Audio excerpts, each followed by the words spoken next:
بسم الله الرحمن الرحيم. الحمد لله رب العالمين، صلى الله وسلم وبارك على أشرف الأنبياء والمرسلين نبينا محمد وعلى آله وصحبه الطيبين الطاهرين ومن سار على نهجهم واقتفى أثرهم إلى يوم الدين. أكمل صلاة وأتم وأزكى تسليم. أما بعد، فإنني أحمد الله سبحانه وتعالى الذي بلغنا وإياكم هذه العشر الفاضلة، وأدعو نفسي وإخواني لاهتبال هذا الزمان، فإنه زمان شريف، وما من أيام العمل الصالح فيها أحب إلى الله من 10 ذي الحجة. فهذه منة من الله، وهي زاد في طريق المسلم في مسيره إلى الله سبحانه وتعالى، وهي من منازل السائرين إليه.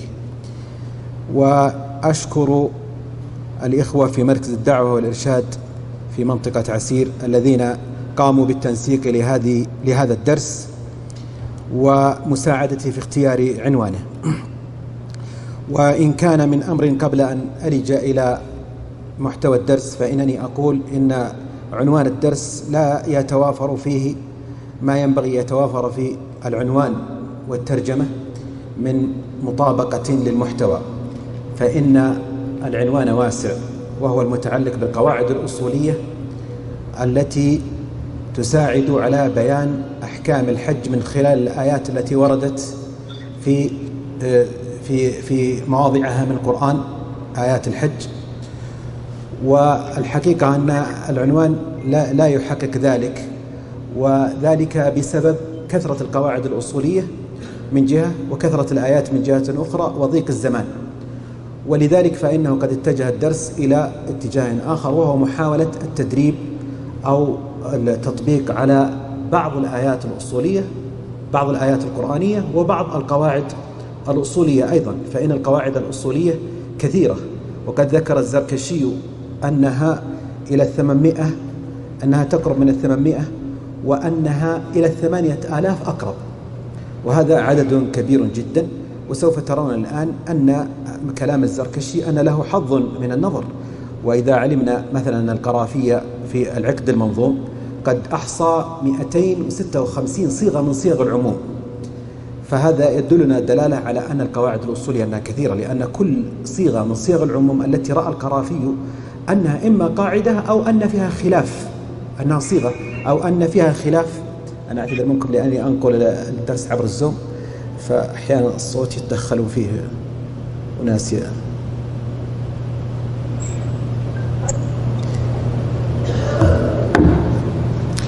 فأقول إن كل تلك صيغة من الصيغ تعتبر مسألة أصولية وقاعدة أصولية. ولذلك فإن هذا قد دعاني إلى الاستعانة بقاعدة فقهية معروفة، وهو إذا اتسع الأمر ضاق، وإذا ضاق الأمر اتسع. بما أنه اتسع الأمر علي من جهة كثرة المسائل الأصولية أو القواعد الأصولية، وأيضا كثرة الآيات، فإنها وردت آيات الحج في سورة البقرة من آية 196 إلى آية 203، وردت 3 آيات أيضا في سورة الحج، فاضطررت إلى الاختصار والاقتصار من باب إذا اتسع الأمر ضاق. وهناك أمر آخر يتعلق بالعنوان الذي قلت لكم أنه لا يفيد بالمطابقة بين العنوان وبين المحتوى، أنه أيضا فهو صار من قبيل التضمن، والتضمن دلالة من الدلالات اللغوية المقبولة، يدل العنوان بعضه على بعض المحتوى، وهذا إن شاء الله أنه يكفي فيه على مستوى الدرس.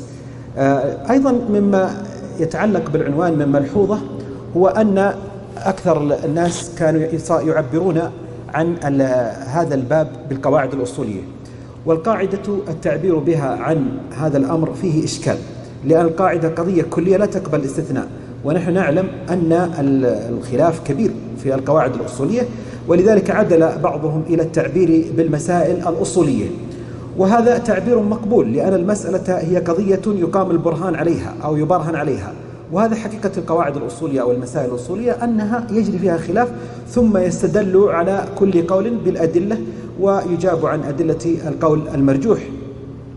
وإن كنت أرى أنه لا مانع من التعبير بالقاعدة، وأنه لا ضير في ذلك، وذلك لأن المراد أن المسألة الأصولية يحكمها أقوال لا تخرج عنها، فصارت القاعدة حاكمة لهذه المسائل، بحيث أنه إذا ترجح لدى القائل لدى القائل، أي قائل كان من أي مذهب منتمي إليه. وقد اشترطوا في الجدل أن يكون المناظر أو الناظر أن يكون منتميا إلى مذهب، أنه يستدل يجمع الأقوال ثم ينظر في هذه الأقوال وأدلتها ليستقر عنده الراجح من تلك الأقوال ويكون هو القضية الكلية، فتصبح هذه هي القاعدة. أو أن القاعدة مبنية على أن هذه الأقوال التي تعرض لها الباحث أو الناظر أو المجتهد أنها مستوفية لتلك الأقوال، فتكون حاكمة على تلك الأقوال، ثم بعد ذلك يتم النظر في تلك الأقوال. هذا ما يتعلق بالعنوان الذي أرى أنه يعني أعتذر لأنه لا يحقق ربما مراد كثير من الإخوة الذين يعني رأوا العنوان، فإنه سوف يكون مخلا بهذا الجانب. أيضا هذا الدرس من أراد أن يحصل فيه على درس عن منسك الحج أو صفته من خلال آيات الحج فلن يجده أبدا، من جهتين. من جهة فإنه لن يتعرض إلا ليسير جدا جدا من آيات الحج، وسوف ترون الآن ما هو القدر أو حدود الدراسة التي سوف أجري البحث عليها. ومن جهة أخرى فإن المستمع سوف يخرج بتشتت على الحج ولا يخرج فيه برأي مستقر. وهذا هو شأن البحث العلمي، أنه يخرج بآراء. وأنا كنت أقصد من هذا الدرس الوصول إلى طالب المتخصص في علم أصول الفقه خاصة أن يتدرب على كيفية تفعيل الأصول أو القاعدة الأصولية والمسألة الأصولية في النص الشرعي وإعمالها فيه. وهذا لا بد فيه من أن يكون الباحث أو الناظر أن يكون مجتهدا كل اجتهاد لاستيفاء الأقوال المحتملة للنظر في الآية القرآنية، حتى وإن لم يكن مقتنعا في الرأي الذي توصل إليه، إنما الغرض جمع الآراء. ولذلك نجد في بعض المسائل نجد مثلا 5 آراء 10 آراء، الأمر يقتضي الوجوب ذكر فيها ابن اللحام 15 قولا، تخصيص العلة ذكر فيها شيخنا الشيخ عياض السلمي جمع فيها 22 قولا، وهكذا من باب ماذا؟ من باب استيفاء الأقوال المحتملة، ثم قطع النظر على من يمكن أن يبدي أن يسمون الاحتراز عن القادح، الاحتراز عن القدح بنقص الأقوال أو بالنقض، بأن يذكر قولا وهذا القول يقول أنني أعلم أنه لا يصح ولا ينهض ولكنني سوف أذكره. ثم إن كثيرا من باب الجدل الأصولي هذا أو البحث الأصولي المتعلق بذكر الخلافات الأصولية إنما هو من قبيل الجدل. يقول أبو حامد الإسفرايني لتلميذه طاهر العباداني: لا تعلق كثيرا مما تسمع مني في مجالس الجدل، فإن الكلام يجري فيها على ختل الخصم ومغالطته ودفعه ومغالبته. يعني لا تظن أن بكل ما ذكرت قول أو قولت إنسانا قولا أو ذكرت احتمالا أو نحو ذلك أنه يكون قولا صحيحا، بل إنني أردت أن أنهض قول الخصم ثم بعد ذلك أكر عليه بالإبطال والدفع، وهذا منهج معروف في الجدل الأصولي. أبو الدرداء رضي الله عنه وأرضاه يقول: لا يفقه الرجل كل الفقه حتى يرى للقرآن وجوها كثيرة. فأيضا مما ينبغي أن ينظر فيه الناظر في الأدلة الشرعية والنصوص أن يقلب الأوجه فيها حتى وإن لم تكن ناهضة كل النهوض، لا يبالغ في إنهاض قول شاذ مثلا، ولكن لا يترك قولا يمكن يكون له حظ من النظر، يحصرها ويأتي عليها ويذكر المحتملات، ثم بعد ذلك يدخل في عملية أخرى غير عملية إعمال المسألة الأصولية والقاعدة الأصولية في النص الشرعي، بإعمال باب آخر وما يسمى باب التعارض الترجيح، فيعارض بين تلك القواعد ويقابلها ويستثمرها. وكنت أريد من كان من غاياتي ومقاصدي في هذا الدرس واقتصاري على كلمة واحدة من آيات الحج، كلمة واحدة فقط هي التي يعني وقفت عندها، هو أن يعرف أن المختبر الفقهي يمر بمعاناة عظيمة جدا للفقيه والمجتهد، وأنه ليس كما يظن بعض الناس أو كما يمارس بعض المتفقهة أن يأتي على النص مباشرة ويعمل مسألة أصولية أو قاعدة أصولية ويخرج منها بحكم وينتهي إلى رأي، وهكذا لا أبدا. هذه ينبغي أن تقلب فيها الأنظار، وقد يمر بالكلمة الواحدة في النص الواحد قد يمر بها 5 قواعد 6 قواعد أصولية، كل واحدة منها تأخذ مجراها، وقد تكون متداخلة وقد تكون متنافرة، فينظر الفقيه أو الأصولي فيها ويكون هذا شأنه. والآية التي وقفت فيها هي أول آية من آيات الحج في سورة البقرة، وهي: وأتموا الحج والعمرة لله. واقتصرت على كلمة وأتموا، ووجدت بالنظر أن هناك قرابة 40 مسألة أصولية متعلقة بهذه الكلمة، 40 مسألة أصولية تقريبا متعلقة بهذه الكلمة.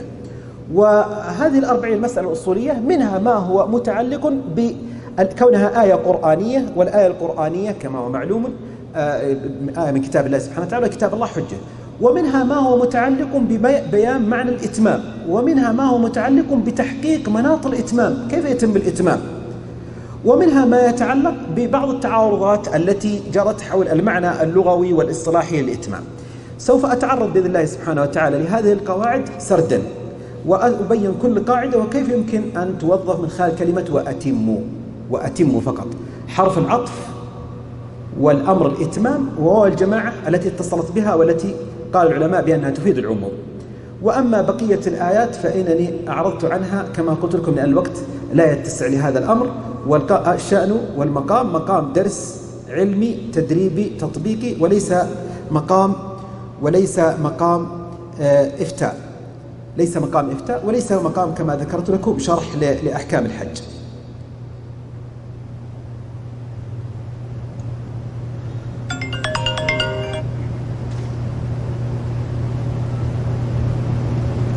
طيب،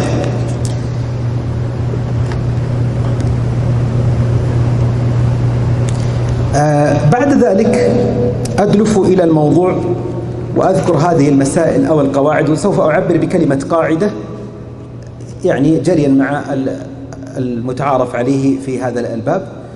وأول قاعدة من القواعد المتعلقة بقوله وأتموا الحج والعمرة لله أن هذه آية من كتاب الله، وكتاب الله حجة.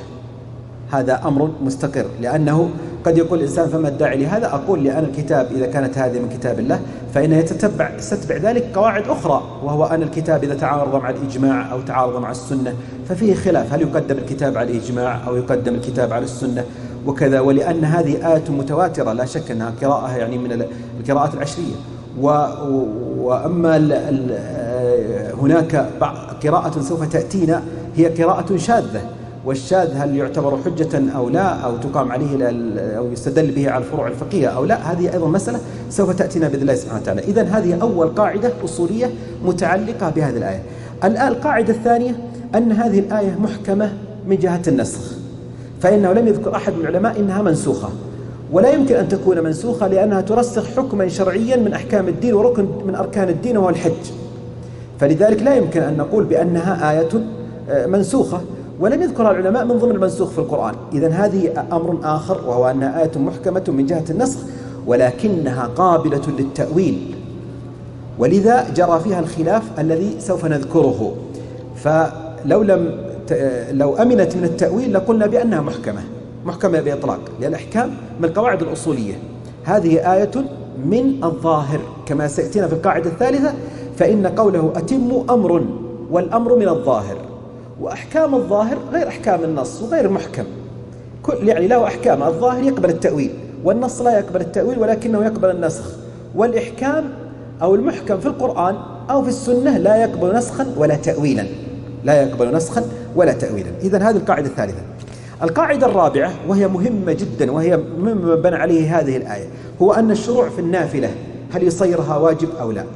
الشروع في النافلة هل يصيرها واجب أو لا؟ وقد تكلم العلماء في مسألة النافلة الحج والعمرة أنه إذا شرع فيهما فإنه لا يجوز الخروج منهما إلا بعد الإتمام. وهذه تقريبا أنها يعني أكثر ما ثار الخلاف فيه ودار في هذه الآية هو حول هذا الموضوع. هل الآية تدل وأتم على ابتداء الحج؟ هل تدل على ابتداء الحج والعمرة؟ الحج ثابت عندنا ومستقر بأدلة أخرى، لكن العمرة هل هي واجبة أو ليست بواجبة بمقتضى كلمة الإتمام؟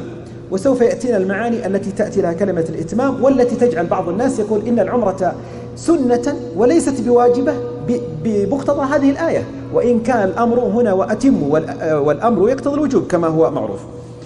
الأمر الرابع اقتضاء الأمر الوجوب، وهذه لأن قوله وأتم هذه صيغة أمر، وصيغة الأمر عند العرب تدل على الوجوب كما هو قرر الأصوليون. الأمر السادس أو القاعدة السادسة أن الآية ورد فيها اقتران، وأتم الحج والعمرة، فعلى ماذا تسلط الأمر وهو الإتمام؟ هل تسلط على الحج وحده أو العمرة مضافة إليه أو لا؟ سوف يأتينا بيان هذا. ودلالة الاقتران دلالة مشهورة عند الأصوليين، وهي من الأدلة الاستئناسية، وقد قال العلماء إنها تصلح للاعتضاد لا تصلح للاعتماد، يعني لا يؤسس بها حكم جديد ولكن يمكن أن يعتضد أن تكون عاضدة لدليل آخر. وفرق العلماء في الاقتران بين قرن الجمل بالجمل وبين قرن المفردات بالمفردات، فجعلوا لهذه أحكام ولهذه أحكام. القاعدة السابعة: اللفظ هل يمكن أن يستعمل في حقيقته ومجازه في آن واحد أو لا؟ القاعدة الثامنة: اللفظ المشترك هل يستعمل في معانيه على السواء أو لا؟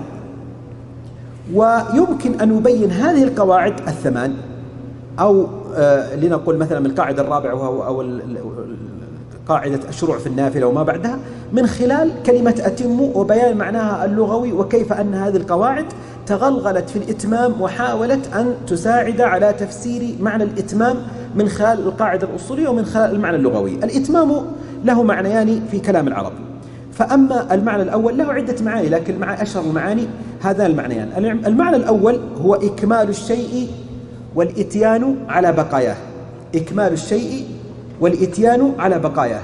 والمعنى الثاني هو ابتداء الشيء وإقامته والمجيء بوصف الفعل مرادا به تحصيل الفعل من أول وهلة على تلك الصفة. إذن هذان معنيان: المعنى الأول أنه يكون له أمر سابق ويأتي الإتمام لإكماله، والمعنى الثاني الذي ورد في كلام العرب هو أن الإتمام ابتداء أمر جديد، ابتداء أمر جديد وليس استكمال معنى الأول، وهذا مهم جدا. وقد قال علماء اللغة إن اللفظ لا يمكن أن يكون له حقيقتان، ولذلك قالوا إنه حقيقة لأن الحقيقة هي ما صادف الحق، وقالوا إن حقيقته هو في إتمام أمر سبقه، إكمال أمر سبقه، فيكون حقيقة في هذا، مجازا في ابتداء أمر جديد. وهذا أثر كثيرا في مسألة تفسير الآية، وخاصة في اعتبار العمرة واجبة أو أنها سنة. القاعدة المتعلقة بهذا الجانب هو أنه هل يمكن أن يستعمل اللفظ في حقيقته ومجازه في آن واحد أو لا، أو أنه إذا استعمل في أحدهما فإنه لا يستعمل في الآخر، إذا استعمل في الحقيقة فإنه لا يستعمل في المجاز، وإذا استعمل في المجاز لأن المجاز مثلا صار مشهورا والحقيقة صارت مهجورة، أو قامت الأدلة، أو صار المجاز الحقيقة العرفية يسمونها الحقيقة العرفية، والحقيقة الشرعية مجاز في أصلها مجاز، أو النقل كما يسمونه. فإذا استعملت في هذا فإنه يعدل بها على الاستعمال في الحقيقة، ويصبح الحقيقة غير مرادة، تصبح الحقيقة مهجورة وكأنها مجازا، كأنها مجاز. هذا إذن هل يمكن أن يستعمل الإتمام في اللفظين معا أو لا؟ وإذا قلنا كما يرى بعض الناس أن الحقيقة والمجاز أنها من باب المشترك، لأن بعضهم يجعلها من باب المشترك، والحقيقة أنها لا، لأن الحقيقة والمجاز ليست سيان، الحقيقة قوية والمجاز لا يستعمل إلا لوجود علاقة. لكن بعضهم قال إن هذه اللفظة أنها مستعملة في كلام العرب على المعنيين على السواء، وليس من قبيل الحقيقة والمجاز الذي هو الإتمام في معنيين، فإنه يكون مشتركا. فهل المشترك يمكن أن يستعمل في محامله على السواء أو لا؟ هذه أيضا قاعدة أخرى. هذا المعنيان اللذان ذكرتهما للإتمام أثر في الحج والعمرة من جهات. الجهة الأولى على فرض المعنى الأول، وهو إكمال الشيء والإتيان على بقاياه. يمكن على هذا الاحتمال، وهو إكمال الشيء والإتيان على بقاياه، يمكن أن تكون العمرة والحج واجبين، ويمكن أن يكونا مستحبين. يمكن أن يكون الحج والعمرة واجبين، ويمكن أن يكونا مستحبين، لكنهما لا يمكن أن يكون الحج مستحبا. لماذا؟ لقيام الأدلة الأخرى على أنه ركن من أركان الدين، وعلى قامت الأدلة، وقام من الكتاب ومن السنة ومن الإجماع على أن الحج لا يمكن يكون مستحبا، وإن كان المعنى للإتمام يأذن بهذا الأمر. إذن هذا على فرض المعنى الأول، وهو إكمال الشيء والإتيان على بقاياه، وهو المعنى الحقيقي للإتمام. يمكن أن تكون العمرة والحج واجبين، ويمكن أن يكونا مستحبين. فمن قال بالوجوب، من قال بالوجوب الحج والعمرة، فمرد ذلك لأن الشروع في النافلة يصيرها واجبة، وهذه قاعدة معروفة، وهو أن الشروع في الشيء يوجبه، وهي عند المالكية والحنفية في النوافل مفروغ منها.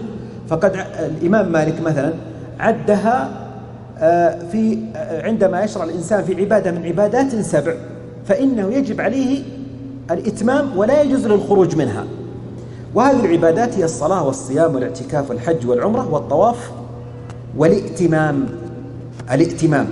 أما أبو حنيفة فإنه جعل الشروع في كل النوافل واجبا ولا يجوز الخروج منه. إذن على المعنى الحقيقي للإتمام فإن الحج والعمرة واجبين. ومن لم يرى وجوب النوافل بالشروع، من لم يرى وجوب النوافل بالشروع وهم بقية العلماء الشافعية والحنابلة، ولم يرى العمرة واجبة، لم يرى العمرة واجبة، فإنه يجعل حكم إتمامها كحكم أصل الشروع فيها. فإن أصل الشروع فيها ابتداء العمرة لم يقل أحد بأنه واجب، وإنما الخلاف في الاستمرار فيها إذا شرع الإنسان فيها. إذن هذا لمن لم يرى وجوب النوافل بالشروع ولم يرى العمرة واجبة، فإنه يجعل حكم إتمامها كحكم أصل الشروع فيها، ويكون الأمر بالإتمام في الآية مستعملا في القدر المشترك من الطلب اعتمادا على القرائن. يكون في القدر المشترك من الطلب اعتمادا على القرائن، فتكون مطلوبة، ثم هذا المطلوب متردد بين أن يكون مندوبا وبين أن يكون واجبا وبين أن يكون مباحا. لا يمكن يكون مباحا لأنه في باب العبادات، وبالتالي فإنه متردد بين طلب الندب أو بين طلب الوجوب. وعلى هذا فإنه يكون لطلب الماهية، طلب تحقق الماهية، لا لطلب متحتم أو غير متحتم. هذا على رأي من رأى بأن النوافل لا تجب بالشروع. وهنا يقال إن صاحب هذا الرأي لا يرى وجوب العمرة أصلا.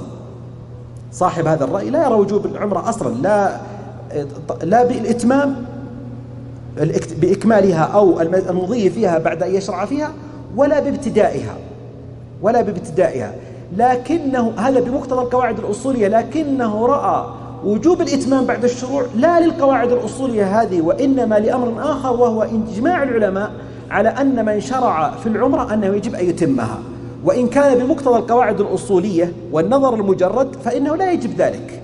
وسيأتي هذا أيضا، يأتي لهذا مزيد بيان. الثانية من الاحتمالات المتعلقة بالمعنى الإتمام الذي هو الإكمال الشيء أو ابتداءه، وهو على فرض المعنى الثاني وهو ابتداء الشيء وإقامته والمجيء بوصف الفعل مرادا به تحصيل الفعل من أول وهلة على تلك الصفة، أي ابتداء فعل جديد، وأن الإتمام يراد به إتمام فعل جديد. فقد اختلف العلماء في وجوب العمرة فقط دون الحج، إذ الحج توافرت النصوص على كونه ركنا من أركان الإسلام وقام الإجماع على ذلك، وهذا لا خلاف فيه. فمن يرى وجوب العمرة بمقتضى هذه الكلمة وهو وأتم رآه من جهتين: من رأى بأن العمرة واجبة وأن الإتمام هنا بمعنى ابتداء الشيء. من أين أتيت بالوجوب؟ يا من رأى هذا الرأي أو حمل هذا المحمل من محامل اللغوية التي أدنت بها كلمة الإتمام، رآه من جهتين: الجهة الأولى تسلط الأمر عليها، وأتم الحج والعمرة، وأتم الحج، ولا شك أن تسلط على الحج تسلطا مباشرا، وتسلط على العمرة بالعطف، تسلط الأمر عليها والأمر يقتضي الوجوب. وثانيتهما الجهة الأخرى اقترانها بالحج بالعطف، والحج واجب، فتكون العمرة مثله، تكون العمرة مثله. وهذه يسمونها دالة الاقتران، لأنه قرن بين أمرين من غير أن يوجد فارق بينهما، فينبغي أن يستوي في الأحكام. أما من يرى سنية العمرة، من يرى أن العمرة سنة ومندوب وأنها ليست بواجب، فقد استدل بغير هذه الأدلة. ولكن هذه الآية دلت أيضا على ذلك، دلت على أن العمرة سنة، من جهة أن اللفظ هل يمكن أن يستعمل في حقيقته ومجازه؟ فالإتمام حقيقة في المعنى الأول وهو الإكمال، وإذا قلنا بأن اللفظ لا يستعمل في حقيقته ومجازه وقد استعمل في الحقيقة وهي الإكمال، فإنه لا ينبغي أن يستعمل في المعنى الثاني وهو الابتداء، لأنهما يسمون في المنطق العكس المستوي، يسمون العكس المستوي، يعني هما نقيضان. إذا كان شيء لا يجب، وسوف يأتينا كلام الجصاص في هذا، إذا كان شيء يجب ويكون حقيقة فيه، فإن المجاز ينبغي أن يكون على خلافه. فالحقيقة هنا دلت على ماذا؟ على المضي في العمرة بالشروع فيها، وبالتالي فإن المعنى الآخر للإتمام وهو ابتداء العمل هذا لا يمكن أن يكون بنفس مستوى الطلب الذي دلت عليه الحقيقة، يكون مغايرا له، والمغاير هنا هو الندب. إذا الإتمام حقيقة في المعنى الأول وهو الإكمال، فلا يحمل على المعنى الثاني وهو ابتداء شيء جديد، وهذه قرينة تصرفه من الوجوب إلى الندب، يعني استعمال لفظ، عدم استعمال لفظه في حقيقته ومجازه وعدم جواز ذلك، هذا قرينة صارفة عن استعمال اللفظ وهو قوله وأتم، وهي لفظ أمر والأمر يقتضي الوجوب، هذا صارف عن الوجوب إلى الندب.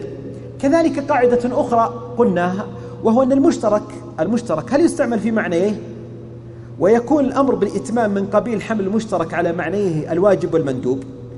يعني الإتمام هنا يحتمل أمرين، يحتمل أن يكون يدل لفظ أتم وصيغة أمر، يحتمل في كلام العرب أن يكون دالا على الوجوب، ويحتمل أن يكون دالا على الندب. وهناك من العلماء من قال إن الأمر مشترك بين الطلب، بين صيغ الطلب، وصيغ الطلب هي الوجوب والندب. وإذن على هذا فإن اللفظ هنا أتم مشترك بين الوجوب والندب، ثم إن هذا المشترك تسلط على أمرين وهما الحج والعمرة، فهل يكون مقابلته هذا الأمر المشترك لهذين الأمرين هو لفظ واحد مقابل الأمرين من قبيل مقابلة الهيئة الاجتماعية بأفرادها؟ الهيئة الاجتماعية بأفرادها، إذا قلت مثلا حمل القوم الصخرة، فإن المراد هنا حمل القوم هذه هيئة اجتماعية، هل كل منهم حمل الصخرة وحده أم أنها تقسم أن كل منهم حمل جزء من الصخرة؟ هذا مثال الهيئة الاجتماعية. إذا قلت أكل القوم الطعام، هل كل منهم التهم الطعام وحده أم أن كل منهم أخذ بقسط منه؟ هاي يسمونها مقابلة الهيئة الاجتماعية لأفرادها. فالآن عندي أتم فيه وجوب وندب، هل يمكن أن نفرق ونجعل الوجوب على أحدهما وهو الحج أو العمرة، والندب على الآخر، ويكون من قبيل مقابلة الهيئة الاجتماعية؟ هذا ممكن، ولا شك أن الواجب أن الحج واجب، لا شك. فيبقى إذن أن نحمل الأمر الآخر في الهيئة الاجتماعية وهو الندب على العمرة، فتكون العمرة مندوبة بمقتضى أمر الإتمام هذا. خرج من ذلك من شرع في العمرة وصارت واجبة بالإجماع، أنا أقول بالإجماع وليس بمقتضى القواعد الأصولية. إذن هذه أيضا قاعدة أخرى، وهو مقابلة الهيئة الاجتماعية بأفرادها، فيكون الإتمام هيئة اجتماعية ومشترك فيه واجب ومندوب، فتحمل تلك الهيئة على الحج من قبيل وجوب لقيام الأدلة على ذلك، وتحمل على الندب في العمرة من قبيل حمل المشترك على معنيه الواجب والمندوب. هذا لمن قال بجواز حمل المشترك على معنيه، وإن كان بعض العلماء عد المشترك في هذه الحال مجملا، والمجمل لا يجوز العمل به قبل ورود المبين، وهذا أقرب إلى الصواب. لكن الآن مقام جدل أصولي ومقام إقامة الحجاج للخصوم، حتى وإن كانت حججهم غير ناهضة، ولذلك نحن نذكر هنا القول الراجح والقول المرجوح. القاعدة التاسعة: الإتيان على آخر العبادة يستلزم الأمر بالشروع في أولها، أو كما قالوا وجوب الإتمام يقتضي وجوب الابتداء، وجوب الإتمام يقتضي وجوب الابتداء. فإذا كان الأمر بالإتمام هنا الإتيان على آخر العبادة، وهي آية وأتم الحج والعمرة، الآية هذه متى نزلت؟ نزلت بعد أن أحرم الصحابة مع النبي صلى الله عليه وسلم في العمرة التي جرى فيها صلح الحديبية. فهم كانوا شرعوا في النسك من المدينة، ثم أحصروا، حجزهم المشركون عن إكمال العمرة في مكة، وبالتالي فإن الأمر هنا بالإتمام الذي ورد في الآية لا شك أنه محمول على أحد المعنيين، وهو المضي فيما شرعوا وابتدأوا فيه. فهنا الأمر بالشروع هذا هل يستلزم الأمر بالابتداء؟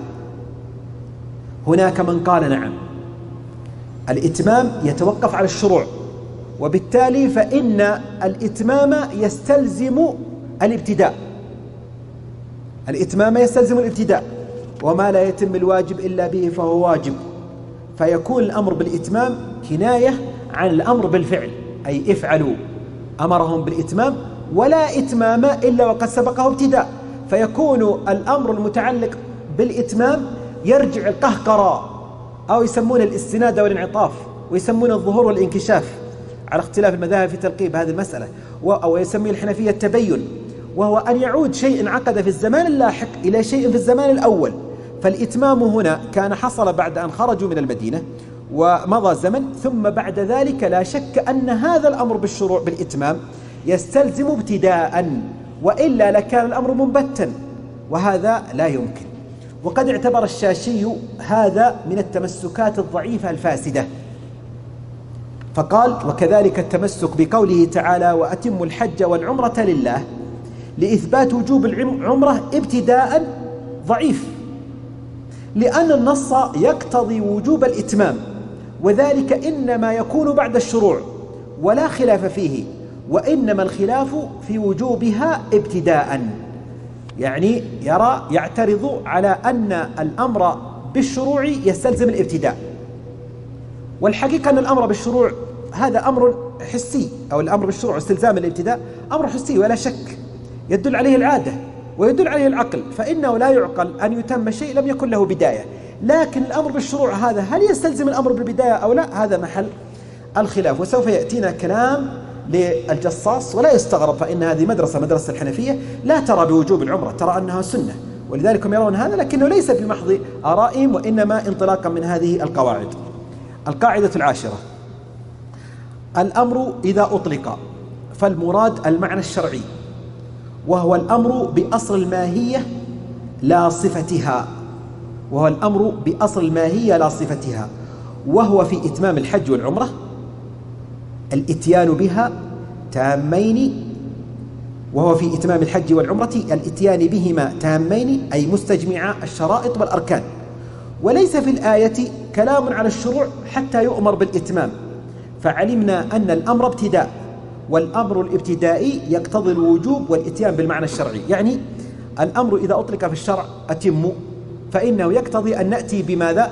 بالمأمور به على وجه الشرعي المطلوب، من غير تفريق بين كون للإتمام أو للابتداء. ولذلك سوف يأتينا في الكلام أن مثلا إذا قال أتم صلاتك، ما معنى أتم صلاتك؟ أي يأتي بها كاملة غير منقوصة، سواء كشرعت فيها على المعنى الأصلي للإتمام أو ابتدأتها. إذا قال طيب أتم صلاتك النافلة مثلا، أتم صلاتك النافلة، هل هذا يجوز لمن دخل في الصلاة النافلة أن يأتي بها ويقول بما أنها صلاة نافلة فإنني يمكن أترك سجود أو أترك تشهد أو أترك كذا بأنها نافلة؟ لأنه قد يقول ماذا؟ يقول ما لا يلزم ابتداء لا يلزم استكمالا، أو ما لا يلزم ابتداء لا يلزم استدامة. هل يصح هذا أو لا؟ لا يصح. لماذا؟ لأن الأمر الشرعي يقتضي الاتيان بمقتضى الإتمام، وهو أن يأتي الأمر تام غير منقوص. وعلى هذا فإن الأمر بالإتمام هنا حتى وإن استبعدنا الكلام السابق كله والقواعد السابقة يمكن أن يدل على وجوب الحج والعمرة، وهو أن تأتي بها على الوجه المشروع، وذلك لأن الأمر بالإتمام هو أمر بأصل ماهية لا بصفتها. الصفة اللاحقة التي بعد ذلك ومن ضمنها الشروع أو إتمامه بعد أو إكماله بعد أن كان ابتدأت فيه، هذا أمر لاحق. والأمر الشرعي الأصل فيه أن يطلب فيه أصل تحقق الفعل، وهو الماهية، تحقيق الماهية، وهو الإتيان بالعمرة. وقد أتانا أمر أتم، ثم المطلوب بهذا الأمر تحقيقه هو الماهية وهو ماهية العمرة، فحصل بهذا أن المأمور به واجب، لأن كلمة أتم لا علاقة لها بعد ذلك بالصفة. كيف تكون الصفة وهو المضي في العمرة بعد ذلك، لأن من ضمن الصفة المضي في العمرة وإكمالها بعد أن عقدت قبل ذلك. وسوف تأتينا بضعة قواعد منظمة لكيفية الإتمام، تحقيق المناط في الإتمام، لأن تحقيق المناط على درجات. عندنا تحقيق المناط الأدلة الإجمالية. كيف يكون تحقيق المناط بالأدلة الإجمالية والكتاب والسنة والإجماع وكذا؟ هو يكون بالقواعد بالقواعد الأصولية أو قواعد الاستنباط. عندي أدلة إجمالية وعندي قواعد أصولية. الأدلة الإجمالية الكتاب حجة، السنة حجة، الإجماع حجة، وهكذا. وعندي قواعد أصولية، هذه أدلة إجمالية يسمونها. وعندي قواعد أصولية وهي سائر القواعد الأصولية التي تنظم كيفية النظر في الدليل الأصولي أو الأدلة الإجمالية. كيف أنظر الكتاب أنه حجة؟ طيب الكتاب حجة، كيف أعرف حجية الكتاب؟ من خلال طرق الاستنباط، ومن خلال التعارض والترجيح، ومن خلال غيرها من الأدلة القواعد الأصولية التي بحثها الأصوليين أو درجها الأصوليين في كتبهم. ثم هذه القواعد الأصولية تحتاج إلى تحقيق مناط لاحق. فإذا قلت مثلا الأمر يقتضي الوجوب، طيب كيف أحقق هذا الوجوب؟ كيف أحققه في أفراده؟ قال مثلا أقيموا الصلاة، عندي دليل إجمالي ما هو؟ أقيموا الصلاة هو كون الدليل من الكتاب. ثم قاعدة أصولية وهي أن الأمر يقتضي الوجوب. ثم بعد ذلك هذه القاعدة الأصولية تحتاج إلى قواعد مساعدة لكيفية أن الأمر يقتضي الوجوب، لأن الصلاة فيها سنن وفيها آداب وفيها أركان وفيها واجبات، فالأمر يقتضي الوجوب. هل الأمر هذا يقتضي أن تكون الصلاة كلها واجبة؟ الحج أمر به الشارع فهو واجب، هل تفاصيله كلها واجبة أو لا؟ هناك قواعد تساعد على تحقيق هذا المناط الأكبر، وهي قواعد تفصيلية. ثم هناك تحقيق مناط رابع وهو تنزيلها على أفراد المكلفين، على عامة أفراد المكلفين. ثم هناك تحقيق مناط خامس وهو التفريق بين المكلفين، لأن كل إنسان يقوم بأسباب وشروط وموانع وأحوال. كل مكلف تقوم بأسباب وشروط وموانع. فبالتالي مثلا هذا ينفع عند المفتين، عندما يأتيك مستفتي في الحج تفتيه بشيء، ويأتي مستفتي آخر فتفتيه بشيء آخر، والسؤال عن نفس الأمر. لماذا؟ تنظر ما الموانع الذي قام بهذا. تأتيك امرأة مثلا حائض وتأتيك امرأة غير حائض فتسألك، فهذه تجيبها بالشيء وهذه تجيبها بالشيء، لهذه قام بها مانع وكذا. إنسان مثلا انقطعت نفقته تفتيه بشيء غير الذي لم تنقطع نفقته، وهكذا.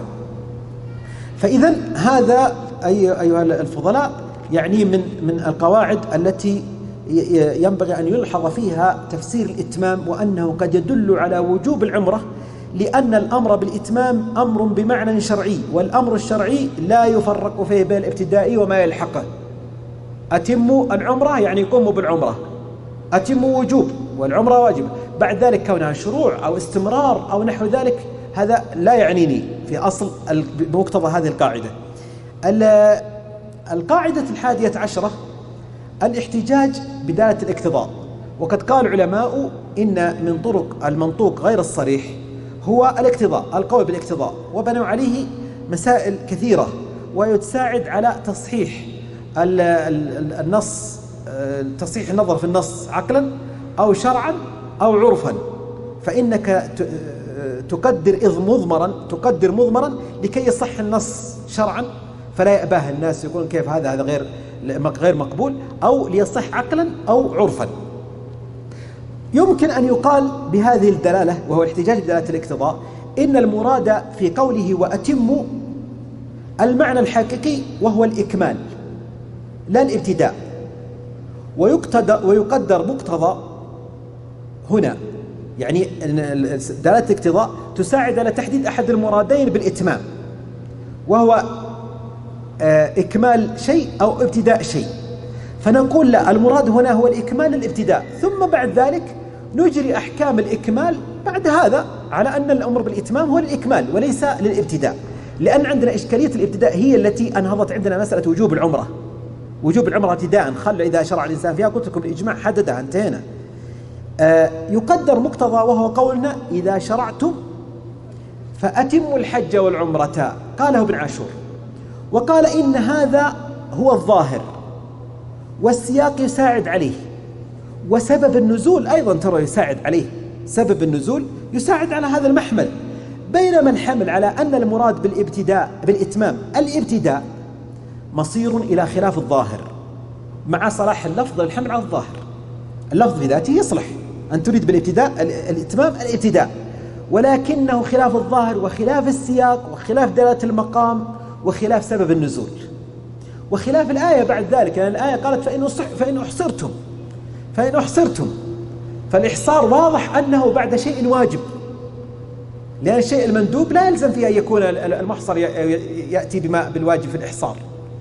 طيب، القاعدة 12 فيما يتعلق بهذا اللفظ والإتمام هو أن الأمر بالإتمام يستلزم اتخاذ العدة للحج والنفقة ونحو ذلك، وهذا استدلال باللوازم من أنواع العدة: أن تتعلم أحكام الحج، أن تجمع النفقة، أن تنظر في الدائنين مثلا وتستبيحهم في حجك ونحو ذلك.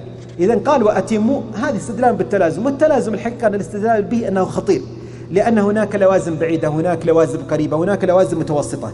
فأما اللوازم القريبة فلا ينفك عنها الشأن الإنساني والعقل البشري والنص الشرعي، لا ينفك عنها اللوازم البعيدة، لكن هناك حال لوازم بعيدة جدا، هذه صعب أن نقول بها، لكن لا شك أن إذا قال وأتموا الحج والعمرة لله، وأن نقول أن الأمر بالإتمام هنا للابتداء، لأنهم إذا كان المراد به الإتمام الاستمرار فيما شرع فيه خلاص واتخذ العدة وانتهى من كل شيء. لكن إذا حملناه على الابتداء فإنه يقتضي منه ابتدأ حجا وعمرة أن تستعد لهذا وتتهيأ، كما أنه يستلزم حضور النية وتقدمها على النسك، أن تحضر نية لهذا النسك، لمن قال بأنه لا بد للنسك من نية ولا بد له من نية، ولكنهم اختلفوا في النية المبهمة، كما فعل علي رضي الله عنه وأرضاه، فإنه قال نويت الحج الذي نواه رسول الله صلى الله عليه وسلم، ولم يحدد نسكا، والنبي صلى الله عليه وسلم حج قارنا. إذا لا بد وأتموا أن تهيئ مقدمات هذا الإتمام، وهذه استدلال باللازم. لكن كما قلت لكم نحن نوع معين، يعني الغزالي بين حاصرتين يقول إن الأصوليين يكثرون الأقوال شغفا منهم بالتكثير، وأنا كنا في مقام الجدل نحتاج إلى كل قول، في مقام الجدل وخطر الخصوم وإظهار الحجج والدفاع عن الشريعة ونحو ذلك نحتاج إلى مثل هذا الأمر. القاعدة 13 الإتمام يقتضي صحة العمل ليكون مجزئا أو مقبولا، إذ التمام أفضل أحوال العمل. الإتمام يقتضي صحة العمل، أي أن تأتي بالعمل صحيحا، وبالتالي فإن هذا يستلزم أيضا أنه إذا تطرق إليه ما ينافي تلك الصحة، لأن سبحانه وتعالى وأتموا، ما قال أدوا الحج والعمرة، قال أتموا. والإتمام ليس بعده إلى الكمال، وقد فرق العلماء بين إتمام والكمال، ومن أراد الاستزادة فينظر في الفروق للعسكري لأبيه للعسكري، وينظر أيضا في تفسير آية اليوم أكملت لكم دينكم وأتممت عليكم نعمتي، ما الفرق بين الإتمام وبين التمام وبين الكمال. فالتمام هنا هو أفضل أحوال العمل، وبالتالي ينبغي على الحاج والمعتمر أن يلاحظ في حجه وعمرته أن يأتي بها يصونها عن كل ما يشوبها من المنقصات التي تتضاد مع التمام. وأتموا أي أن تتحرى، تترك الرفث، تترك الفسوق، تترك الجدال، تترك كل المعاصي التي فإن الحج حساس، الحج والعمرة منسكان حساسان، يعني لا يحتملان مثل هذا. وهذه الآية يمكن يستدل بها على هذا الأمر، وهو أن تصون حجك وعمرتك عن ما يشوبهما من المؤثرات. القاعدة 14 الوقت يزحف. القاعدة 14 على القول بأن الإتمام يكون محمولا على الندب، لمن حمل الإتمام على الندب، فإن الصبي إذا بلغ والعبد إذا عتق أثناء الحج فإنه يقع حجه نافلة. إذا قلنا بأن الإتمام يفسر به في العمرة، اتركونا من الحج، ترى الكلام كله متسلط أكثر على العمرة. فإذا بلغ الصبي أثناء الذي أهل بعمرة أثناء النسك، أو العبد إذا عتق مثلا بعد أن أهل بالنسك، فهل يقع وقلنا بأن الإتمام يحمل على الندب، فإن هذا النسك الذي شرع فيه إن كان عمرة فإنه يقع نافلة، لأن العمرة كما قلنا قال كثير من العلماء بأنها مندوبة، والحج يقع نافلة. الحج إذا قلنا بأن الأمر بالإتمام يتسلط على الحج، وأن الحج يمكن أن يكون نافلة بغض النظر عن الإجماع المنعقد على وجوب الحج، وهذا متصور في من؟ متصور في من لم يجب الحج في حقه، من لم يجب الحج في حقه، مثلا قصور النفقة، عدم وجود النفقة، عدم وجود النفقة، أو أن يكون عبدا لم يأذن له سيده، أو ولدا لم يأذن له والده لمن رأى اشتراط إذن الوالدين. إذا قلنا بالوجوب فإنه لا يصح حجا واجبا، يعني إذا طرأ عليه شرط التكليف بأن يكون حرا وأن يكون بالغا، وقلنا بالوجوب بأن الحج واجب في حقه، في هذه الحالة صار إليها ليس الحالة كان عليها، فإن هذا الحج لا يصح حجا للإسلام ولا يكون حجا واجبا. لماذا؟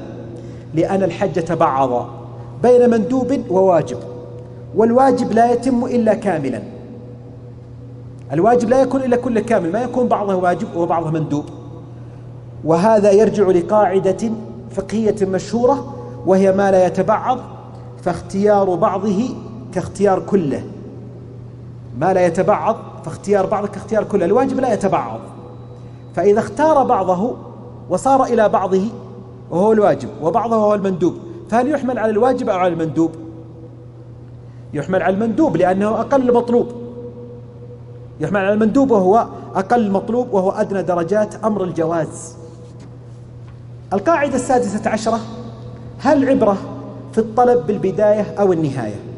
هل عبرة بالطلب عندما يتوجه الخطاب الشرعي إلى المطلوبات، هل عبرة بالبداية أو النهاية؟ أو الأمر المعلق بشيء هل يكون معلقا بأول أجزائه أو آخرها؟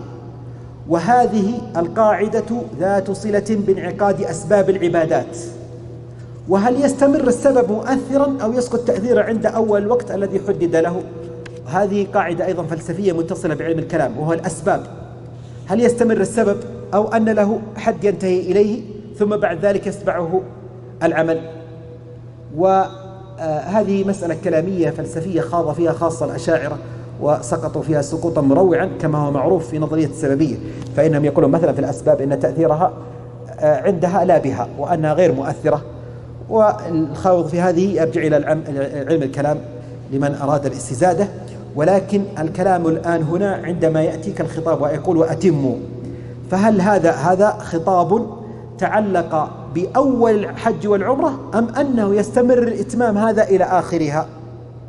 هل يستمر هذا الخطاب الذي انعقد سببا لإقامة هذه العبادة، هل الإتمام ينتهي عند أول ما يوقع الإنسان العمل أم أنه يستمر معه حتى انتهائها؟ إن قلنا أنه ينعقد عند أول العمل وأنه لا يستمر حتى تنتهي تلك العبادة، فإنه كل ما يتعلق بالإتمام من تفسيرات التي مرت معنا فإنها تنتهي عند الشروع في العمل، ونبدأ نعالج الوضع الجديد بقواعد أخرى. وإن قلنا بأنه يستمر فإن هذه القواعد التي ذكرناها والتي سوف تأتي تستمر مع الحاج والمعتمر حتى ينتهي من هذا النسك. ويرتبط بهذا قاعدة أخرى وهي 17، وهي الأمر في الواجب الموسع متى يتحتم؟ هل هو في أول الوقت أو آخره؟ وفي المسألة خلاف محفوظ. الواجب الموسع متى يتوجه الوجوب؟ قال الجمهور بأنه في أول الوقت، وقال الحنفية بأنه في أول الوقت ولا نجزم بتحققه واجبا إلا بعد انتهاء الوقت، ويسمونه المعيار. وبالتالي طبعا كل منهم اشترط العزم، ولكن أداء الواجب متى أدى الواجب؟ مثلا طالبه الشارع بأن يصلي الظهر ودخل وقت صلاة الظهر، قال الجمهور إنه يتحتم عليه في أول وقت. وبالتالي ما الذي يترتب عليه؟ يترتب عليه أنه لو أخره حتى صلاة الظهر الساعة 1 مثلا وصلى 1:30، لم يصلي أتى 1:30 ثم جن أو أغمي عليه، فإنه يلزمها القضاء. يلزمها القضاء. لماذا؟ لأنه تحقق في حقه الواجب في أول وقت. الحنفية قالوا هو يوجه الخطاب في هذا أول وقت، لكن لا نعلم أنه مطالب بهذا الفعل إلا بعد انتهاء الوقت. قالوا لأن هذا الوقت كله مسموح له بأداء العبادة فيه، فإذا كان قبل نهاية الوقت بوقت يسمح لأداء هذه العبادة فإنه يؤديها، وبالتالي فإنه لو لم يؤدي العبادة إلا قبل انتهاء الوقت بالوقت الذي يؤدي فيه الصلاة ثم حيل بينه وبينها فإنه لا يقضي. لماذا؟ لأنه كان له مسموح له من قبل أن لا يفعل، مأذون له أن لا يفعل. فكذلك هنا الحج والعمرة الأمر فيهما من قبيل الواجب الموسع، سيما العمرة إذا قلنا بأنها واجبة وفي غير الوقت المحدد. أن تعرفوا الحج مزمن بزمن، فهو مضيق من وجه موسع من وجه. مضيق من وجه بأنك لا بد أن تأتيه في من كذا إلى كذا، وموسع لأن بعض الطاعات التي داخله فيها توسعة، بعضهم تؤدي بعد الظهر، بعضها تؤدي بعد المغرب، بعضها تؤدي أول يوم، بعضها تؤدي ثاني يوم، فامتزج فيه الواجب الموسع. وسوف تأتينا قواعد منظمة لهذا الأمر.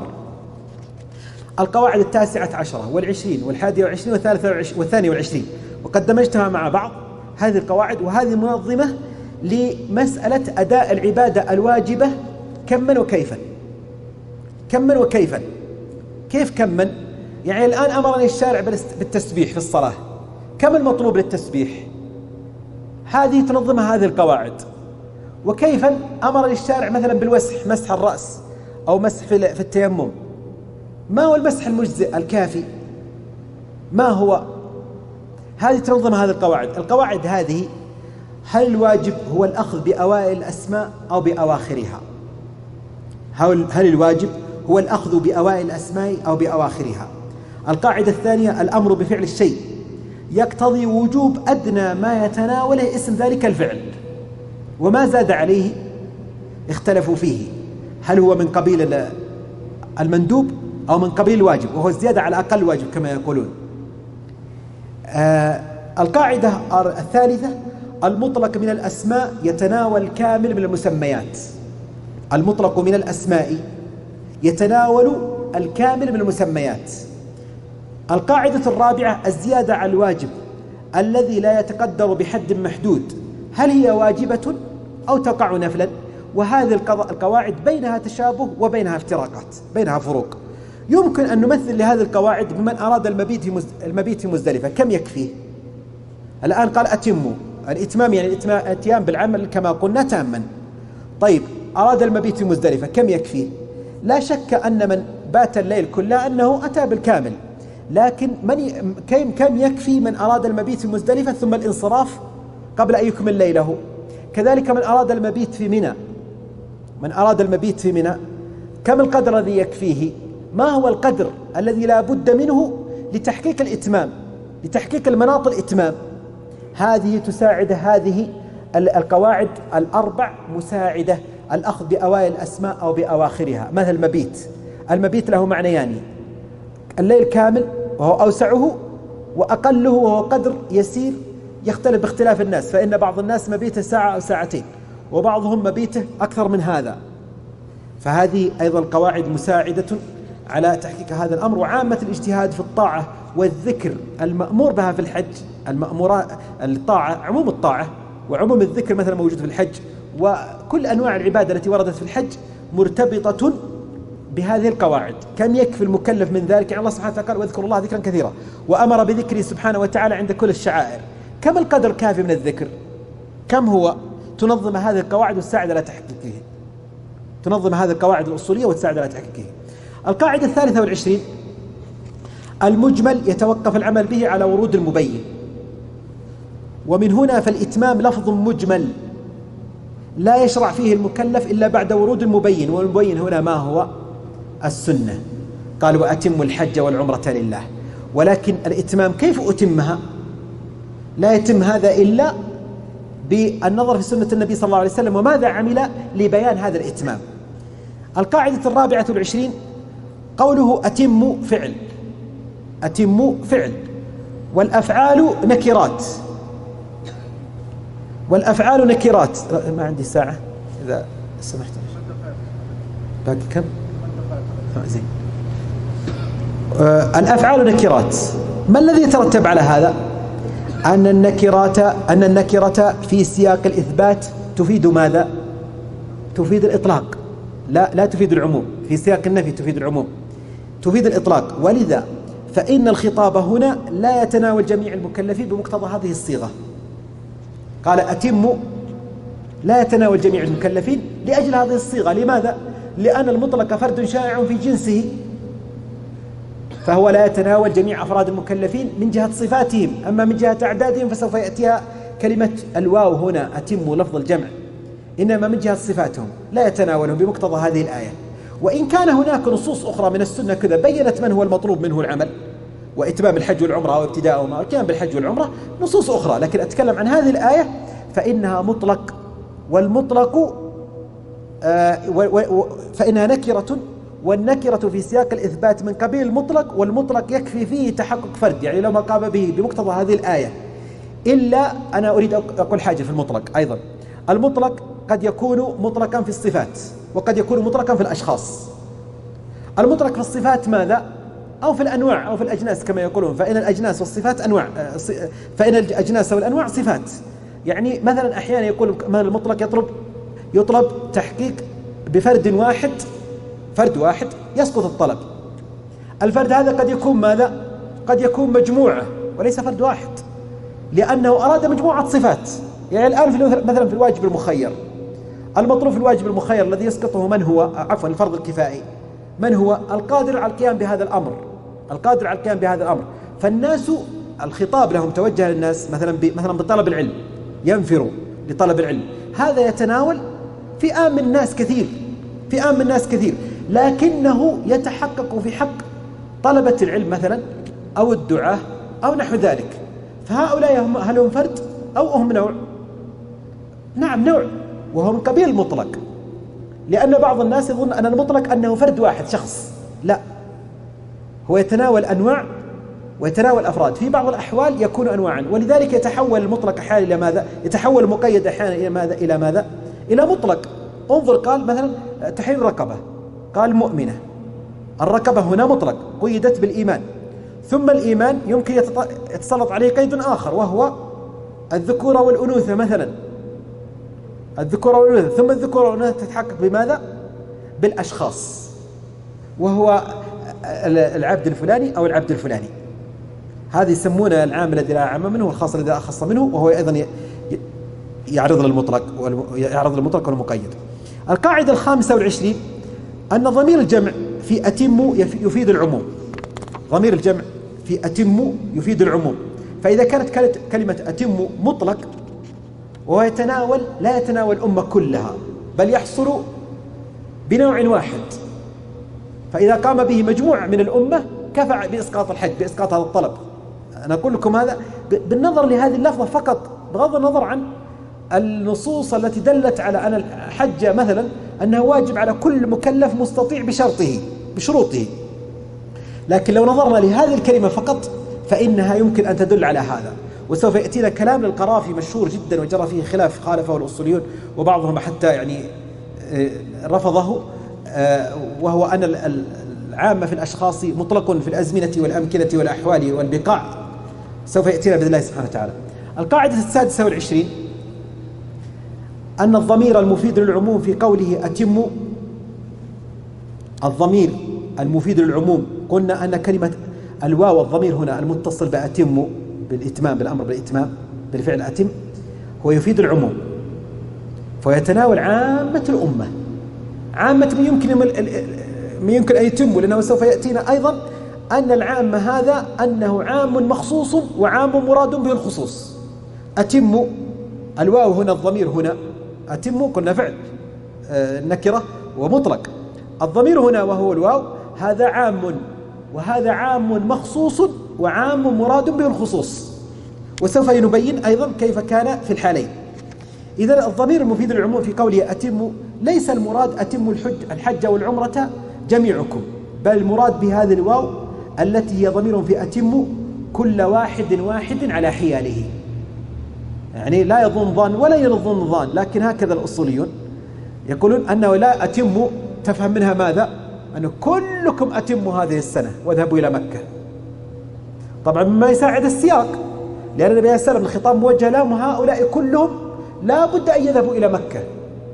وأتموا الذين من الصحابة الذين حصروا أمرهم الشارع بالإتمام، وسوف يأتينا كلام عن إتمام هؤلاء الصحابة وكيف أنه توجه إليهم الخطاب أتموا مع أنهم لن يتموا، لأن الصلح اقتضى ماذا؟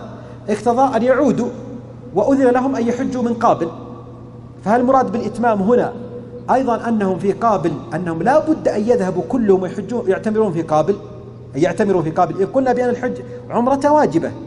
طيب إذا قلنا بأنهم أمروا بأن يعتمروا في قابل، ولذلك سميت عمرة القضية، عمرة القضية وعمرة القضاء. وبعض العلماء قالوا ليس القضية أنها بمعنى القضاء، وإنما بمعنى مقاضاة المشركين، وأنه يعني ذهب إلى مكة كما أن المشركين حالوا بينه وبينها بالزمان الأول إلى أنه أتى بالزمان الثاني.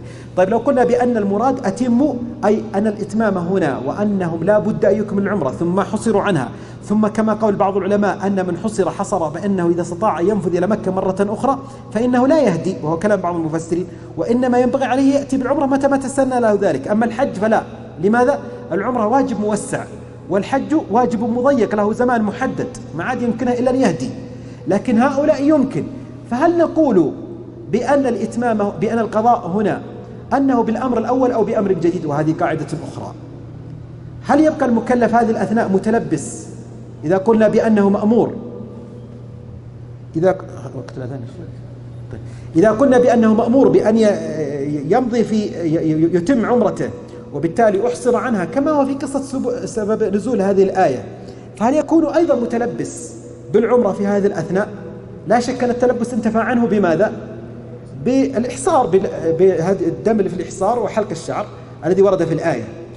ولكن بعد ذلك اتيانه بالعمرة، هل هي من قبيل قضاء أو أنه بأمر جديد؟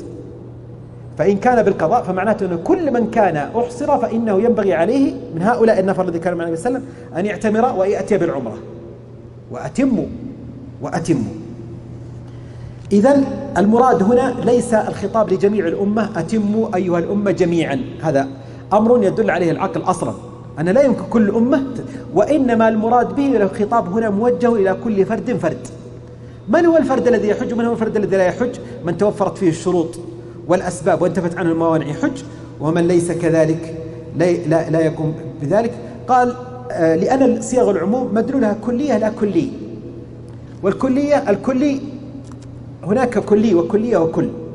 الكلي هو ما لا يمنع نفس تصور مفهوم ووقوع الشركة فيه، وهو يفصل بفرد واحد. والكلية المحكوم فيها على جميع أفرادها فردا، والكل هو المحكوم على جميع أفراده بحيث لا يستقل كل واحد منهم بخطاب، وإنما كل منهم يتوقف على الآخر، فهو أمر بالمجموع. والكلية أمر بالجميع، وفرق بين الأمر بالمجموع والأمر بالجميع. الأذان الآن، إذا نستأذنكم للأذان ثم نستكمل بإذن الله سبحانه وتعالى.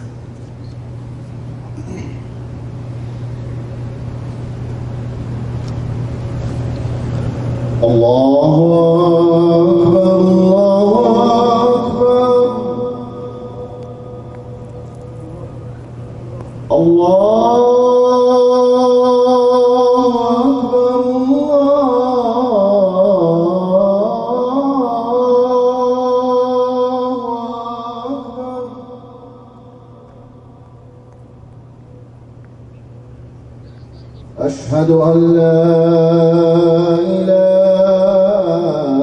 إلا الله.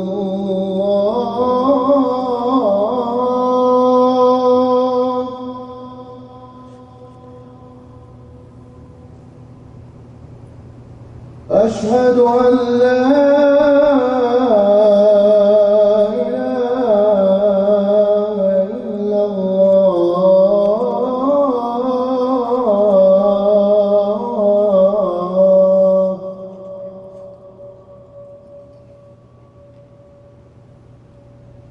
أشهد أن محمدًا رسول الله.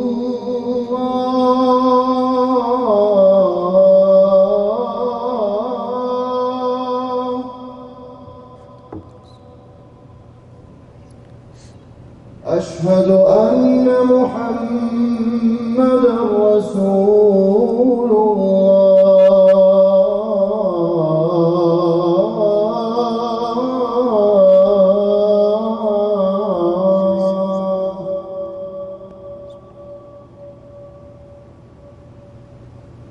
حي على الصلاة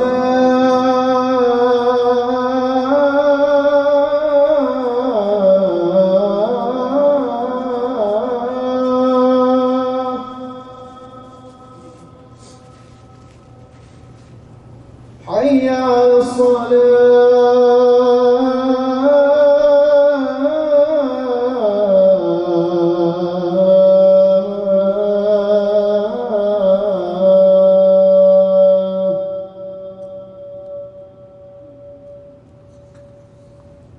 حي على الفلاح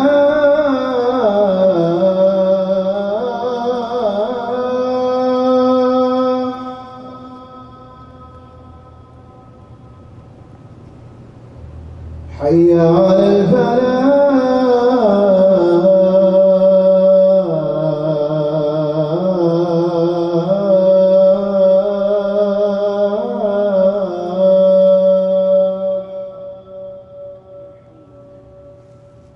الله أكبر الله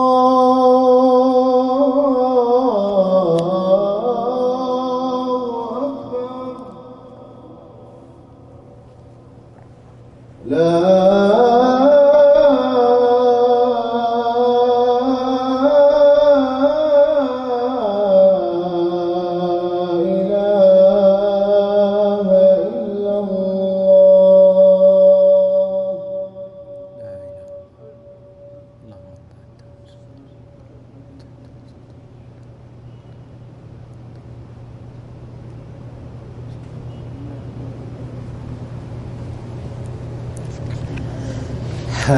القاعدة 27 العموم هنا الموجه للأشخاص في قوله وأتموا موجه للأشخاص مطلق في الأزمنة والأحوال،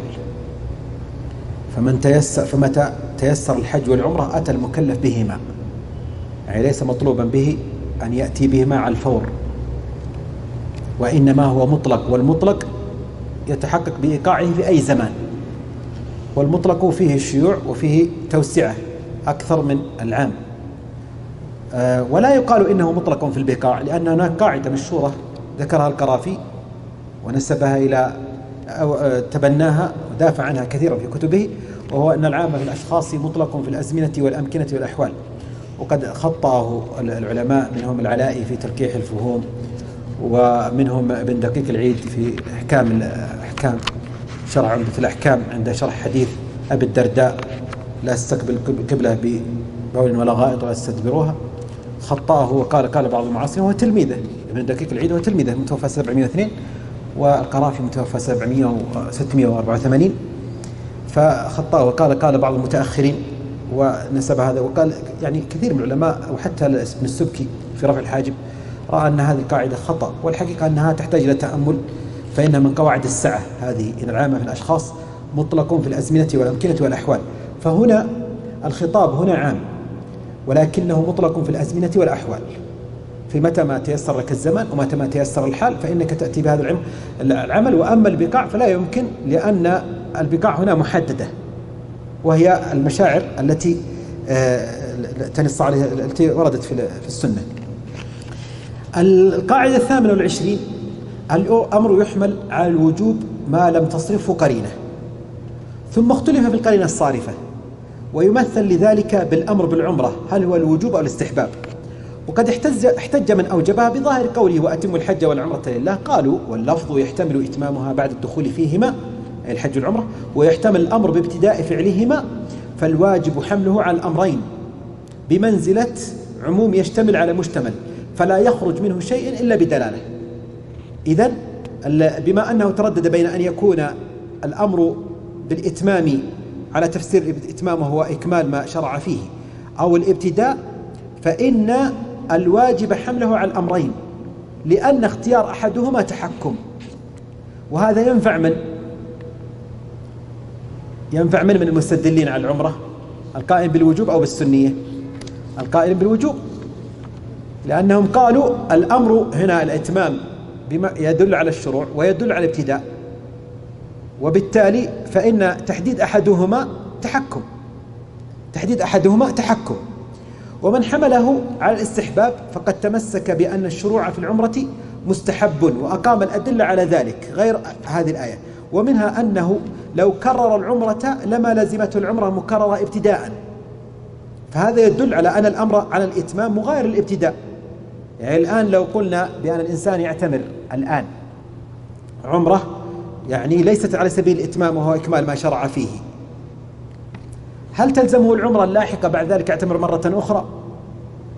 لا يلزمه ذلك، لا يلزم أن يعتمر عمرة جديدة، لا يلزم. لو أتى بالعمرة الواجبة لأول مرة مثلا وقلنا بأنها واجبة، والعمرة اللاحقة هل هي واجبة؟ لو فسرنا الإتمام على أنه بمعنى الوجوب لكانت كل عمرة يأتي بها الإنسان فإنها تكون واجبة، وهذا غير مستقيم.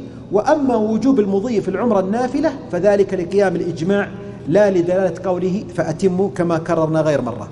القاعدة 29 قياس العكس حجة، ويثبت به أن العمرة سنة، ويثبت بهذا القياس أن العمرة سنة. كيف كان ذلك؟ لأن الإتمام لها بعد الشروع واجب، فيكون عكسه وهو الابتداء غير واجب. إذا لو كان الابتداء واجبا لما كان القول بأن الإتمام بعد الشروع واجب فائدة، حيث أنه واجب أصلا، هو واجب من أصله، فكيف تقول أن بعد الشروع وأنه إذا كان على سبيل الإكمال أنه واجب؟ ما الفرق؟ ولو لم يكن لمن قال بأن الإتمام أي إكمال ما شرع فيه واجبا، هذا يدل أو يستدل به من قبيل قياس العكس، أن نقيض هذا الحال أنه غير واجب، وإلا لكان الأمر أمران واجبين مع التفريق بينهما ولا يوجد مفرق.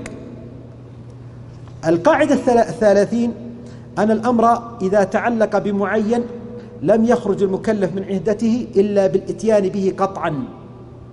الأمر إن تعلق بمعين لم يخرج المكلف من عهدته إلا بالإتيان به قطعا، وإن تعلق بمطلق وهو المتناول واحدا لا بعينه فاختلفوا في المطلوب به.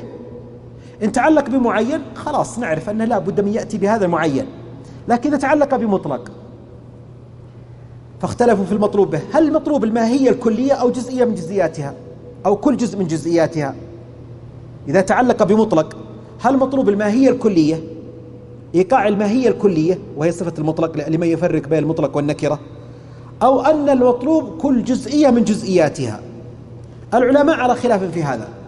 وعلاقة هذه القاعدة بالحج والعمرة أن الحج والعمرة واجبان في الجملة، سواء ابتداء لمن قال به فيهما أو بالشروع لمن قال بأنه يجب الإكمال ما شرع فيه، ولكن في تضاعيفهما سنن وآداب.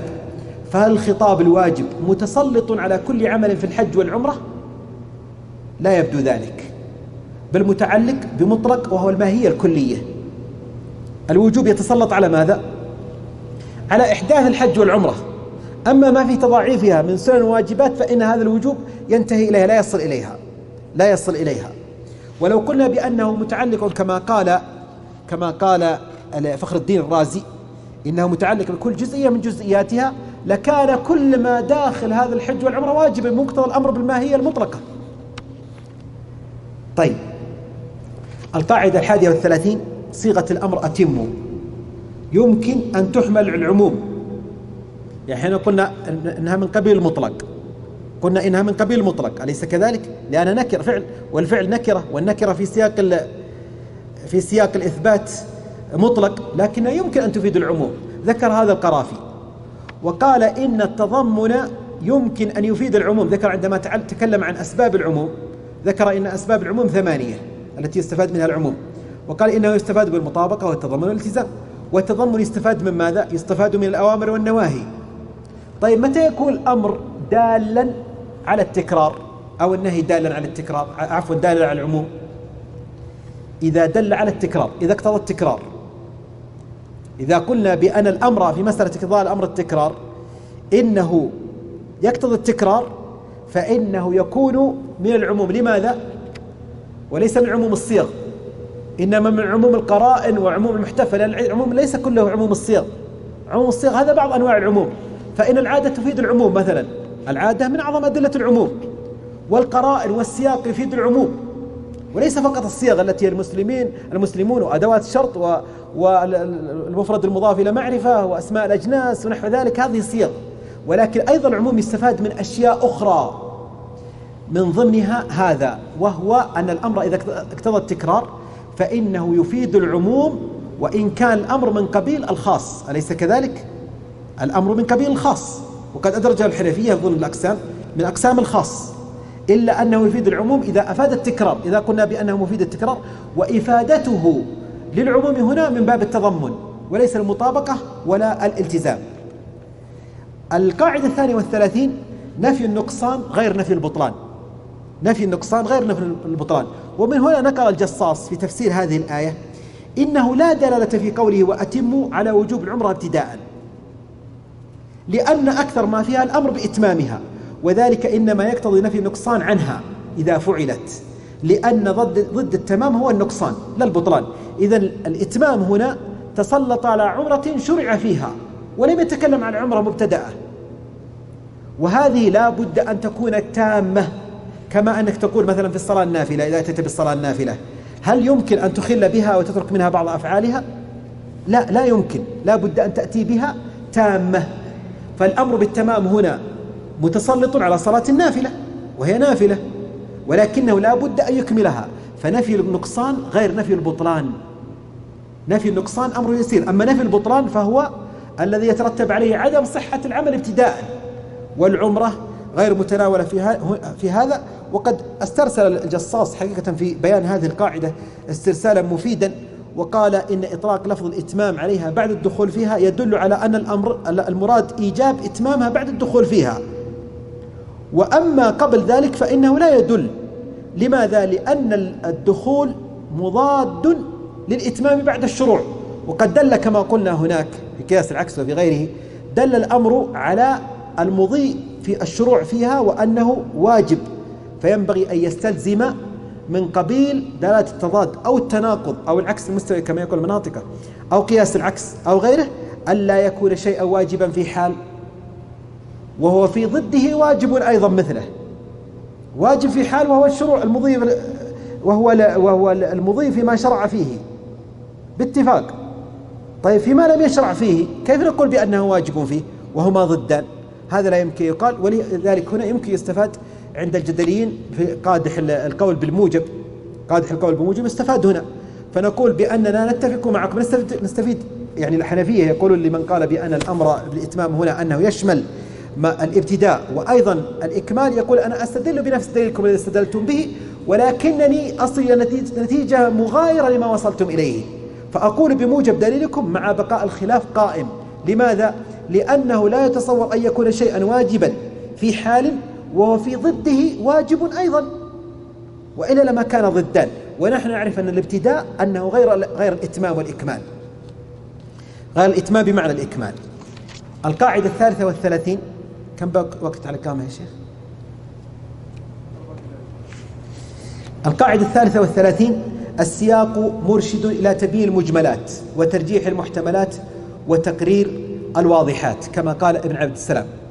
هذه كلمة مشهورة عن عبد السلام. السياق، أين مكان السياق في الآية؟ هو أن تنظر في الأمر وأتموا، في الأمر تنظر فيه وأتموا، هل هو للوجوب أو الندب؟ لأنه محتمل أن الوجوب وهو الأصل فيه ويكون ندب. طيب ما الذي يساعد على هذا؟ أن تنظر في دلالة المقام وهو ما سبقها من الآيات. فهي الآيات بدأت بمقطع جديد في سورة البقرة، قال وليس البر بأن تأتوا البيوت من ظهورها، وهنا يسألونك عن الأهلة، ثم بعد ذلك قال وليس البر بأن تأتوا البيوت من ظهورها، هذا أول الخطابات. ثم قال وقاتلوا في سبيل الله الذين يقاتلونكم، ثم قال واقتلوهم حيث ثقفتموهم وأخرجوهم من حيث أخرجوكم، ثم قال وقاتلوهم حتى لا تكون فتنة، ثم قال وأنفقوا في سبيل الله وأحسنوا، وأنفقوا في سبيل الله ثم وأحسنوا إن الله يحب المحسنين. فينبغي عند تفسير الإتمام هنا وحمله على مقتضى من مقتضياته أن يلتفت إلى هذه الأوامر السابقة على اتجاهات. أحيانا تكون هناك أوامر آداب، فإذا دخل أمر الوجوب بين أمر الآداب فإنه يحمل على الاستحباب، فننظر إلى هذه الأوامر السابقة، فإن كانت من قبيل الحتم المحكم الذي لا يتطرق إليه إلا احتمال واحد وهو الوجوب، فإن الأمر بالإتمام يكون من قبيله. القاعدة 34 سبب نزول الآية مساعد على بيان الحكم الشرعي فيها، ولا خلاف أنها نزلت في الحديبية سنة 6 حين صد المشركون المسلمين عن البيت، وقد كانوا ناوي العمرة وقد تلبسوا بها. ومن هنا ينبغي المفسر أن يأخذ الحكم في التفسير للعمرة بعيدا عن الحج. لماذا؟ لأن الخطاب هنا أدخل فيه الحج، أقحم فيه الحج وليس الحج أصلا، وهو كما قال ابن عاشور قال إنها من ضرب من قال إدماج الحج هنا تبشيرا بأنهم سيتمكنون من الحج فيما بعد، كأنه تسلية للصحابة رضوان الله عليهم. ولذلك عندما تنظر في تفسير الآية هنا فاعلم أن الحج لم يشرع بعد، وأن الكلام أصلا على العمرة، فخذ راحتك وكأنك تتكلم فقط عن العمرة. هذا يبعد ماذا؟ يبعد دلالة الاقتران، يضعف من قوة دلالة الاقتران التي في أصلها أصلا ضعيفة. وعليه يختلف تفسير هذه الآية كثيرا إذا نظرنا لسبب النزول، من هذا الوجه من وجه آخر، وهو أن هذه الآية هل هي من قضايا الأعيان أو هي من قضايا الأحوال؟ وقضايا الأعيان لها أحكام، فهل يجري العموم في قضايا الأعيان أو لا يجري؟ محل خلاف، والصحيح أنه لا يجري العموم في قضايا الأعيان، لأنها إذا كانت قضية عين ورأينا أن الآية مختصة بسبب نزولها والصحابة أولئك النفر، فإنها لا تتناول غيرهم، لا من قبيل العموم اللفظي ولا قبيل العموم المعنوي وهو القياس، لأن هذه تكون العلة فيها قاصرة، والعلل القاصرة اللي متعلقة بقضايا الأعيان لا يجري فيها القياس لا يجري إلا في العلل المتعدية. وتكون فائدة العلل القاصرة ما هي؟ بيان أن الحكم ليس تعبديا، وأنه مدرك المعنى، وأنه كما ذكر العلماء، ذكر ابن قدامة عدة فوائد في فائدة العلل القاصرة ما هي، لأن بعضهم يقول فما فائدة العلل القاصرة؟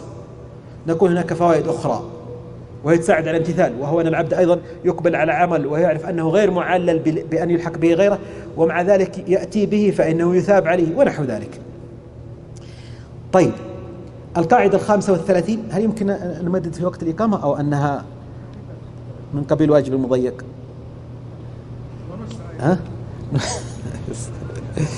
إذا كان أمكن أن نوسع حتى ننتهي المحاضرة قبل الإقامة، وليكون إن شاء الله قبل الصلاة، وليكون الباقي قليل.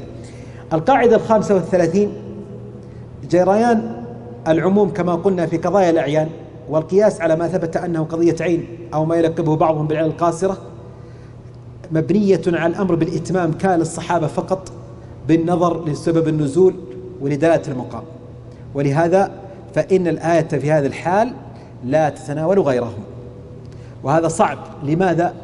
لأن الأصل في الخطابات أنها تكون خاصة أو عامة. قام الإجماع على أن الخطاب الشرعي أنه عام، وأنا الخاص على خلافه، مثلا خاص بالنبي، خاص بالصحابة، خاص بالصحابي الفلاني، خاص بمن قام به مانع أو كذا. هذا ليس الأصل الخطاب الخاص، الأصل الخطاب أن يكون عاما. القاعدة 36 الأمر بالإتمام مطلق، عندما قال هنا وأتموا فإنه مطلق كما استقر عندنا، وقد ورد تقييده بالمفهوم المخالف في قوله فإن أحصرتم،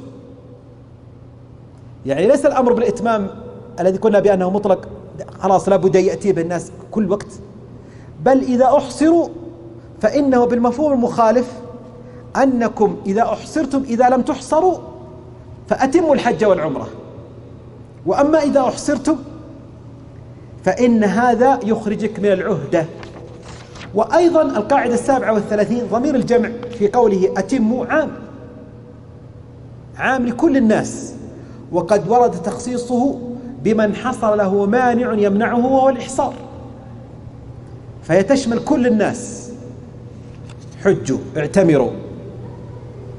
ومن حصل له عذر الإحصار فإنه خاص، فرد من أفراد هؤلاء يخرج من هذا الخطاب العام الذي دل عليه ضمير الجمع الواو المتصل بالأمر بالفعل أتموا. القاعدة 38 وهي قبل الأخيرة: إذا كان العام في قوله أتموا مخصوصا كما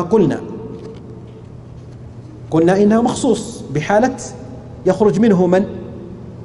المحصر. هذا على فرض الإتمام بأنه قلنا أنه الشروع أو الإتمام ما شرع فيه. وأما من لم يكن إذا فسرنا الإتمام بأنه الابتداء فهذه يعني لا يتناول المحصر، لأنه لم يحصر، لم يتلبس بالنسك حتى نقول بأنه أحصر. إذا كان العام في قوله وأتموا مخصوصا فإنه يمكن أن يكون كذلك مرادا به الخصوص. العام على 3 أحوال كما ذكر الإمام الشافعي في الرسالة: عام محفوظ لا يتطرق إليه النسخ، مثل قوله سبحانه وتعالى: الحمد لله رب العالمين، كل الحمد لله سبحانه وتعالى، هذا محفوظ لا يتطرق إليه لا تخصيص ولا نسخ ولا غيره. عام مخصوص وهو الذي أتت المخصصات متصلة ومنفصلة وأخرجت بعض مقتضى اللفظ العام، وعادة هذا يكون متعلق بماذا؟ بأفراد الناس وبأنواعهم أيضا. وعام مراد به الخصوص، وهذا إشكال كبير، العام المراد بالخصوص لأنه مجاز، وهو متعلق بماذا؟ أنه عند إنشاء الخطاب الشرعي لم يكن مرادا عموم، وأكثر الخطابات من هذا القبيل، وإن كان لا يمثل به الأصوليون غالبا إلا بقضية نعيم بن مسعود الأشجعي الذين قال لهم الناس إن الناس قد جمعوا لكم فاخشوهم، هذا من جهة الأفراد، لكن من جهة عموم الأنواع لا، أكثر خطابات الشارع من هذا القبيل.